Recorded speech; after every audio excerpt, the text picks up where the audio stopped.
దేవుని వాగ్దానం.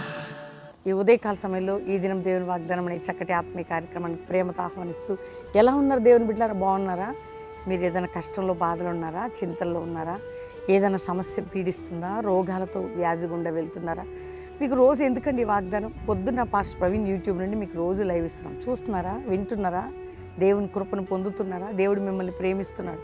ఆయన కనికర హస్తం మీపై చూపుతున్నాడు. ఈరోజు మీ స్థితిగతులు మార్చబడతాయి. ఎవ్వరు మిమ్మల్ని ఏమన్నా, దేవుడు మీ కన్నీటిని చూస్తూ, భారాన్ని చూస్తూ, బాధను చూస్తూ గమనిస్తున్నాడు. రెండో విషయం, రక్షణ లేనివారు యేసు రక్షకుడు మీకోసం ప్రాణం పెట్టాడు. రక్తం కార్చిన యేసుకు మాత్రం మీ హృదయాన్ని ఇవ్వండి, మీ జీవితాన్ని ఇవ్వండి. ఈరోజు ఒక వాగ్దానం చదువుకొని ప్రే చేసుకుందాం. మరి చక్కటి మాట, 12వ కీర్తన 5వ వచనం. బాధపడు వారికి చేయబడిన బలత్కారమును బట్టి, దరిద్రుల నిట్టూర్పులను బట్టి నేనిప్పుడే లేచేదను. కొంతమంది నిన్ను బాధ పెడుతుంటే, నువ్వు నిట్టూర్పు విడుస్తుంటే, నిన్ను గాయపరుస్తుంటే, సమస్య నిన్ను బాధ పెడుతుంటే మౌనంగా ఉండడు. ఇప్పుడే లేస్తా నేను. అబ్బా, ఆ నిట్టూర్పు విడుస్తావు చూసావా? చూస్తున్నాడు ఆయన. నీ నిట్టూర్పు వినే దేవుడను. నేను నీకు క్షేమము, రక్షణ కలిగజేస్తాను. నీ నిట్టూర్పు, దాని కింద అదే ఉంటుందండి. నీ నిట్టూర్పు, నేను ఇప్పుడే లేచేదను. నీ నిట్టూర్పును బట్టి, నీ బాధను బట్టి, నీ బాధను, నిట్టూర్పును చూచుచున్న దేవుడు అని ఈరోజు వాగ్దానం. అక్కడ ధైర్యంగా ఉండండి. నీ మనసును దేవుని తట్టు పెట్టి ప్రార్థన చేసుకో.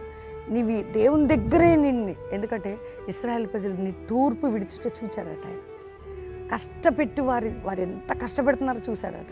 దేవుడు ఎంత ప్రేమ కలిగిన దేవుడు అని, ఎలా జీవితాన్ని నేను కనికరించి కృప చూపుతాడు. కాబట్టి ధైర్యంగా ఉండు, ప్రార్థన చేసుకో, దేవుని తట్టు చూడు.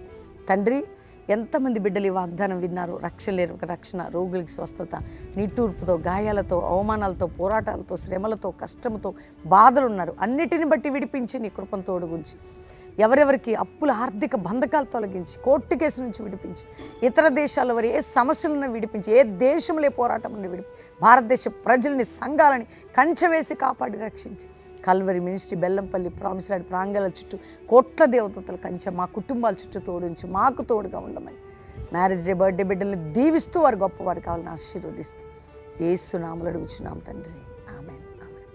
నీ నిట్టూర్పుని విడిచిన నీ నిట్టూర్పుకి జవాబిస్తున్నాడు దేవుడు. ధైర్యంగా ఉండు. ఈ వాగ్దానం అందరూ లైక్ చేసి షేర్ చేయండి. మా కొరకు ప్రార్థన చేస్తున్నారు, మీకోసం ప్రేయర్ చేస్తున్నాం. ఆల్రెడీ బైబిల్ కాలేజ్ 1 year నడుస్తుంది. ఎవరైనా ఇంకా చేరాలనుకుంటే రండి బెల్లంపల్లికి. యంగ్ బాయ్స్, యంగ్ గర్ల్స్ ఇది పిలుపు. రెండవదిగా, మరి 50 దినాలు త్వరలో ప్రారంభించబడబోతుంది. ఆగస్టు 28 ఉదయం 7 గంటలకు ప్రారంభ సభ, అక్టోబర్ 16 ముగింపు సభ. మనందరం కుటుంబాలుగా పాలు పొంది ఆ ప్రార్థనలో 13 సంవత్సరం అండి ఒక గొప్ప ఉజ్జీవాన్ని చూడబోతున్నాం. దేవుడు మీ అందరినీ దీవించును గాక.